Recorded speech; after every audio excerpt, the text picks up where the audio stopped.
সরকারি শহীদ আব্দুল সালাম কলেজের পক্ষ থেকে অনলাইন ক্লাসে সকলকে স্বাগতম। আমি পরেশচন্দ্র দাস, প্রভাষক, রসায়ন বিদ্যা বিভাগ, সরকারি শহীদ আব্দুল সালাম কলেজ।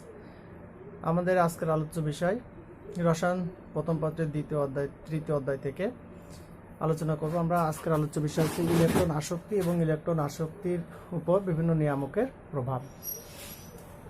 তো আমরা প্রথমে ইলেকট্রন আসক্তি কাকে বলে সেটা আমরা একটু জানার চেষ্টা করব।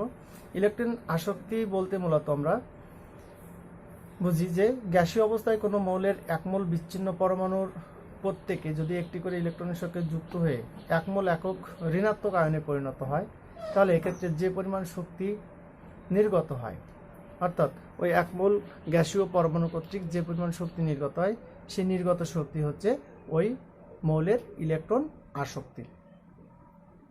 তাহলে কি হলো যে একটা করে ইলেকট্রন, প্রত্যেকটা মৌল পারমাণবিক অবস্থায় যদি প্রত্যেকটি পরমাণু একটি করে ইলেকট্রন গ্রহণ করে এক মোল ঋণাত্মক আয়নে পরিণত হয়, তাহলে যে পরিমাণ শক্তি নির্গত হয় সেই নির্গত শক্তি হচ্ছে ইলেকট্রন আসক্তি। এই ইলেকট্রন আসক্তিকে আমরা ই এ দ্বারা প্রকাশ করে থাকি। সাধারণত ইলেকট্রন আসক্তি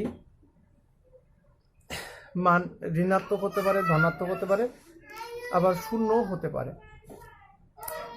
ইলেকট্রন আসক্তির মান ঋণাত্মক হবে নাকি ধনাত্মক হবে তা পরমাণুটির ইলেকট্রন বিন্যাসের উপর খানিকটা নির্ভর করে,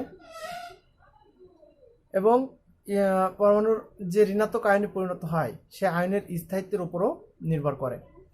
যেমন পি অরবিটাল, যদি অরবিটালযুক্ত পরমাণু সমূহ, অর্থাৎ যে সকল পরমাণু ইলেকট্রন বিন্যাস করলে সর্বশেষ ইলেকট্রনটি পি অরবিটালে যায়, যাদেরকে আমরা বলছি পি ব্লকভুক্ত মৌল, তাদের ক্ষেত্রে ঋণাত্মক আয়ন অধিক স্থায়িত্ব লাভ করে। অর্থাৎ তারা ইলেকট্রন গ্রহণ করে যে ঋণাত্মক আয়নে পরিণত হয় সেই ঋণাত্মক আয়নগুলো অধিক স্থায়িত্বশীল হয়, তাই এদের ইলেকট্রন গ্রহণের আসক্তিটাও বেশি কাজ করে, অর্থাৎ ইলেকট্রনের প্রতি এদের আকর্ষণটা বেশি কাজ করে, যে কারণে এদের ইএ অর্থাৎ ইলেকট্রন অ্যাফিনিটি এর মানটা বেশি হয়। আবার এস ব্লক মৌল, অর্থাৎ আমরা বিভিন্ন ব্লকভুক্ত মৌল সম্পর্কে জেনেছিলাম। এস ব্লক মৌল যারা, তারা সাধারণত ধাতু। আমরা আগে জেনেছি যে এস ব্লক মৌলসমূহ সাধারণত ধাতু। এই এস ব্লক মৌলগুলোর ক্ষেত্রে এরা সাধারণত ইলেকট্রন সহজে গ্রহণ করতে চায় না, বরঞ্চ এদের ত্যাগ করার প্রবণতাই বেশি থাকে। এর কারণ হচ্ছে যে এদের ভিতরের শক্তি স্তর ইলেকট্রন দ্বারা পূর্ণ অবস্থায় থাকে, যে কারণে এদের ইলেকট্রনের প্রতি আকর্ষণ খুবই কম। এ কারণে ইলেকট্রন আসক্তির মানও অনেক কম, প্রায় শূন্যের কাছাকাছি। আবার কিছু কিছু মৌল আছে যারা ইলেকট্রন দ্বারা যোজ্যতা স্তর ইলেকট্রন দ্বারা পরিপূর্ণ অবস্থায় থাকে, অর্থাৎ নিষ্ক্রিয় গ্যাসের মতো ইলেকট্রন বিন্যাস যাদের আছে, NH2NP6 যদি আমরা বলি, ইলেকট্রন বিন্যাস যদি NH2NP6 এরূপ হয়, তাহলে দেখা যায় যে এদের ইলেকট্রনের প্রতি আকর্ষণ নেই, অর্থাৎ ইলেকট্রনের প্রতি এদের কোনো আকর্ষণ সেভাবে কাজ করে না।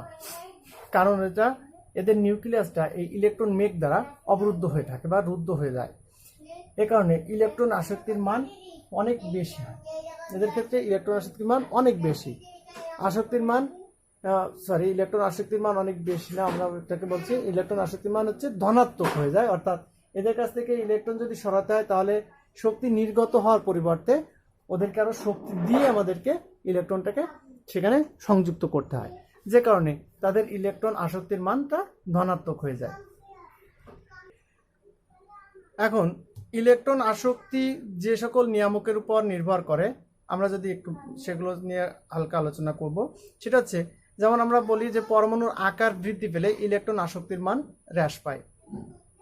আমরা জানি যে একই গ্রুপের যত উপর থেকে নিচের দিকে নামা যায়, পারমাণবিক সংখ্যা বৃদ্ধির সাথে সাথে প্রতিবার একটি করে নতুন শক্তি স্তর যুক্ত হয়।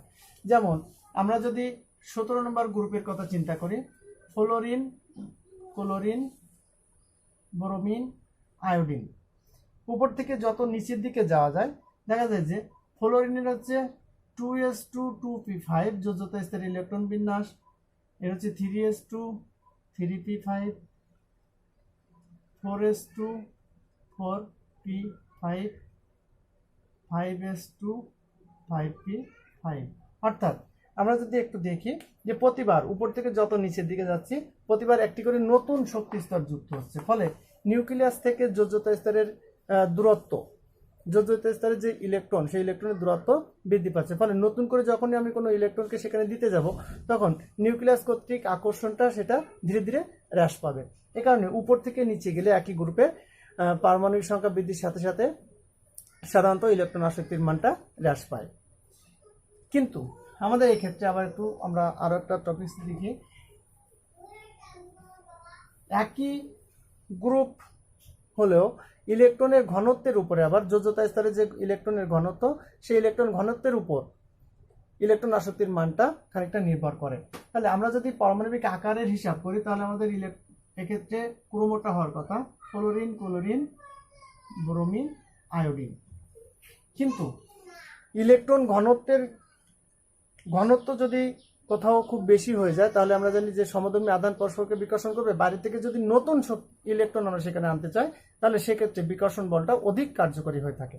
যেমন আমাদের এক্ষেত্রে ফ্লোরিনের ক্ষেত্রে এবং ক্লোরিনের ক্ষেত্রে এটা হয়ে থাকে যে ফ্লোরিনের প্রথম শক্তি স্তর এবং দ্বিতীয় শক্তি স্তর, কিন্তু ক্লোরিনের ক্ষেত্রে 3টা শক্তি স্তরে ইলেকট্রন বিন্যস্ত অবস্থায় থাকে। ফ্লোরিনের ক্ষেত্রে দ্বিতীয় শক্তি স্তরে 7টা ইলেকট্রন, আর ক্লোরিনের ক্ষেত্রে হলো তৃতীয় শক্তি স্তরে 7টা ইলেকট্রন। আমরা যদি একটু লক্ষ্য করে আমরা দেখতে পাই যে ফ্লোরিনের ক্ষেত্রে ইলেকট্রনের ঘনত্বটা অনেক বেশি, অর্থাৎ ইলেকট্রনের ঘনত্বটা অনেক বেড়ে যায়, যে কারণে নতুন করে আরেকটা ইলেকট্রন যখন আমরা ফ্লোরিনের সর্বশেষ শক্তি স্তরে আনতে চাই, তখন দেখা যায় যে ক্লোরিনের তুলনায় ফ্লোরিনের সেই ইলেকট্রনের প্রতি আকর্ষণটা কম, কারণ সমধর্মী আধান পরস্পরকে বিকর্ষণের একটা কাজ এখানে করে। যে কারণে আমাদের ক্রোমোটা তখন একটু ভিন্ন হয়ে যায়, ক্লোরিন, ফ্লোরিন, ব্রোমিন, আয়োডিন। অর্থাৎ যদিও পর্যায়ভিত্তিক ধর্ম অনুসারে আমাদের হওয়ার কথা ছিল ফ্লোরিন, ক্লোরিন, ব্রোমিন, আয়োডিন, কিন্তু ইলেকট্রন ঘনত্বের কারণে সেই ক্রমটা একটু ভিন্ন হয়েছে, ক্লোরিন, ফ্লোরিন, ব্রোমিন, আয়োডিন। অর্থাৎ ফ্লোরিনের থেকে ক্লোরিনের ইলেকট্রন আসক্তির মান একটু বেশি। আরেকটা জিনিস আছে আমাদের নিউক্লিয়াস চার্জ, অর্থাৎ নিউক্লিয়াসের চার্জ বৃদ্ধি পেলে বা ধনাত্মক আধান সংখ্যা যদি বৃদ্ধি পায়, তাহলে সেটা কি হয়, ইলেকট্রনের প্রতি যোজ্যতা স্তরের ইলেকট্রন বা বাইরে থেকে যে নতুন ইলেকট্রন আমরা এসে সংযুক্ত করবো, সেই ইলেকট্রনের প্রতি পরমাণুর নিউক্লিয়াসের আকর্ষণ তত বৃদ্ধি পায়। এটা একটি পর্যায়ভিত্তিক সম্পর্ক, কারণ আমরা জানি একই পর্যায়ে যত বাম থেকে ডান দিকে যাওয়া যায়, পারমাণবিক সংখ্যা বৃদ্ধির সাথে সাথে যোজ্যতা স্তরের ইলেকট্রন সংখ্যা এবং নিউক্লিয়াসে ধনাত্মক চার্জবিশিষ্ট প্রোটনের সংখ্যা তত বৃদ্ধি পেতে থাকে। কিন্তু নতুন কোনো শক্তি স্তর যুক্ত হয় না। এই নতুন শক্তি স্তর যুক্ত না হওয়া এবং ধনাত্মক আধান বৃদ্ধি পাওয়ার কারণে বাইরে থেকে যখন কোনো আমরা ঋণাত্মক চার্জবিশিষ্ট ইলেকট্রনকে আনতে চাই, ওখানে প্রবেশ করানোর চেষ্টা করি, তখন দেখা যায় যে খুব সহজেই সেই ইলেকট্রনগুলোকে গ্রহণ করতে পারে। ফলে একই পর্যায়ে যত বাম থেকে আমরা ডান দিকে যাই, দেখা যায় যে ইলেকট্রন আসক্তির মান ধীরে ধীরে বৃদ্ধি পাচ্ছে। তো এবার আমরা তড়িৎ ঋণাত্মকতা সম্পর্কে একটু আলোচনা করব। তড়িৎ ঋণাত্মকতা মূলত কাকে বলে? কোনো সমযোজী যৌগের, অর্থাৎ যে সকল যৌগের অণু সমযোজী বন্ধনের মাধ্যমে গঠিত হয়, সেই সমযোজী যৌগের অণুতে যদি ভিন্ন মৌলের দুটো পরমাণুর মাধ্যমে গঠিত হয়, অর্থাৎ অণুটা যদি ভিন্ন দুটো মৌলের পরমাণুর ভিতরে গঠিত হয়, তাহলে দেখা যায় যে শেয়ারকৃত ইলেকট্রন, অর্থাৎ সমযোজী বন্ধন যে ইলেকট্রন শেয়ারের মাধ্যমে ঘটে, সেই শেয়ারকৃত ইলেকট্রনের প্রতি তাদের আকর্ষণটা ভিন্ন ভিন্ন হয়। তো শেয়ারকৃত ইলেকট্রনের প্রতি এই যে ভিন্ন ভিন্ন আকর্ষণ, এই আকর্ষণ বলটাকে মূলত আমরা বলছি তড়িৎ ঋণাত্মকতা। অর্থাৎ যখন ভিন্ন ভিন্ন মৌলের দুটো পরমাণু ইলেকট্রন শেয়ারের মাধ্যমে বন্ধন গঠন করে, তখন সেই শেয়ারকৃত ইলেকট্রনের প্রতি তাদের যে আকর্ষণ, সেই আকর্ষণ করার যে ক্ষমতা, আকর্ষণ করার যে ক্ষমতা, সেই ক্ষমতাটাকেই আমরা বলছি তড়িৎ ঋণাত্মকতা। এই তড়িৎ ঋণাত্মকতা আবার একটি পর্যাবৃত্ত ধর্ম, সেটা আমরা এখন একটু আলোচনা করি যে পরমাণুর আকার যত বৃদ্ধি পায়, তড়িৎ ঋণাত্মকতা তত হ্রাস পায়। পরমাণুর আকার বৃদ্ধি পাইলে তড়িৎ ঋণাত্মকতা হ্রাস পায়। অর্থাৎ এটা একটা গ্রুপ ভিত্তিক সম্পর্ক। আমরা বলতে পারি যে একই গ্রুপের যত উপর থেকে নিচের দিকে নামবো, পারমাণবিক সংখ্যা বৃদ্ধির সাথে সাথে প্রতিবার একটা করে নতুন শক্তি স্তর যুক্ত হয়। ফলে শেয়ারকৃত যে ইলেকট্রন, সেই ইলেকট্রনের প্রতি ও নিউক্লিয়াসের আকর্ষণ বল হ্রাস পেতে থাকে। এজন্য একই গ্রুপের উপর থেকে নিচে গেলে পারমাণবিক সংখ্যা বৃদ্ধির সাথে সাথে পারমাণবিক আকারও বৃদ্ধি ঘটে এবং এই পারমাণবিক আকার বৃদ্ধির ফলে তাদের তড়িৎ ঋণাত্মকতার মান হ্রাস পায়। আবার নিউক্লিয়াসের চার্জ বৃদ্ধিতে তড়িৎ ঋণাত্মকতা বৃদ্ধি পায়। পারমাণবিক সংখ্যা বৃদ্ধি পাচ্ছে, কিন্তু পারমাণবিক সংখ্যা বৃদ্ধি পেলে অর্থাৎ যখনই পারমাণবিক সংখ্যা বৃদ্ধি পায় তখন নিউক্লিয়াসের প্রোটন সংখ্যা বৃদ্ধি পায় এবং সেক্ষেত্রে দেখা যায় যে আমাদের শেয়ারকৃত ইলেকট্রনের প্রতি ওই মৌলের বা ওই মৌলের পরমাণুর আকর্ষণ বলটা বৃদ্ধি পায়। এটা একটা পর্যায়ভিত্তিক সম্পর্ক, কারণ একই পর্যায়ের ক্ষেত্রে এটা পরিলক্ষিত হয়। একই পর্যায়ে যত আমরা বাম থেকে ডান দিকে যাই, দেখা যায় যে বাম থেকে যত ডান দিকে যাচ্ছে পারমাণবিক সংখ্যা বৃদ্ধির সাথে সাথে শক্তি স্তরের সংখ্যা বৃদ্ধি পাচ্ছে না, অর্থাৎ পরমাণুর আকার খুব বেশি বৃদ্ধি পাচ্ছে না, কিন্তু আকার বৃদ্ধি পাচ্ছে না, কিন্তু তার কেন্দ্রে ধনাত্মক আধান বৃদ্ধি পাচ্ছে, আবার যোজ্যতা স্তরে ইলেকট্রন সংখ্যাও বৃদ্ধি পাচ্ছে। ফলে তাদের ক্ষেত্রে দেখা যাচ্ছে যে আকর্ষণ বলটা বেশি কার্যকরী হয়। এ কারণে একই পর্যায়ের যত বাম থেকে ডান দিকে যাওয়া যায় পারমাণবিক সংখ্যা বৃদ্ধির সাথে সাথে তড়িৎ ঋণাত্মকতার মানটা ধীরে ধীরে বৃদ্ধি পেতে থাকে। যে কারণে আমরা পর্যায় সারণীর দিকে একটু লক্ষ্য করলে দেখা যায় যে বাম দিকের মৌলের তড়িৎ ঋণাত্মকতা কম, ডান দিকের বেশি, উপরের দিকে বেশি, নিচেই কম। যে কারণে আমরা জানি গ্রুপ 18 মৌলগুলো শূন্য, কারণ তাদের ইলেকট্রন আসক্তি নাই, তাদের তড়িৎ ঋণাত্মকতা মানও অনেক কম, কারণ তারা তো মৌলই যৌগ গঠন করে না, নিষ্ক্রিয়। তাহলে 17 নম্বর গ্রুপের সবার উপরে ফ্লোরিন, পর্যায় সারণীতে লক্ষ্য করলে দেখা যায় যে ফ্লোরিনের তড়িৎ ঋণাত্মকতা সব থেকে বেশি এবং সেটা হচ্ছে 4 বা 4। তো আমরা তাহলে কি বললাম যে বাম থেকে ডানে বাড়বে এবং উপর থেকে নিচে কমবে। তাহলে তড়িৎ ঋণাত্মকতাটাও আমরা বলতে পারি যে তড়িৎ ঋণাত্মকতাটাও একটি পর্যায়বৃত্ত ধর্ম। তো আমাদের আজকের আলোচনা যেটুকু হলো যে ইলেকট্রন আসক্তি এবং তড়িৎ ঋণাত্মকতা। এই ইলেকট্রন আসক্তি এবং তড়িৎ ঋণাত্মকতার ভিতরে আমরা যেটুকু আজকে শিখলাম, এখান থেকে একটা পার্থক্য আমাদের বইয়ে আছে। আমি আশা করব যে তোমরা এটা বই থেকে একটু দেখবে।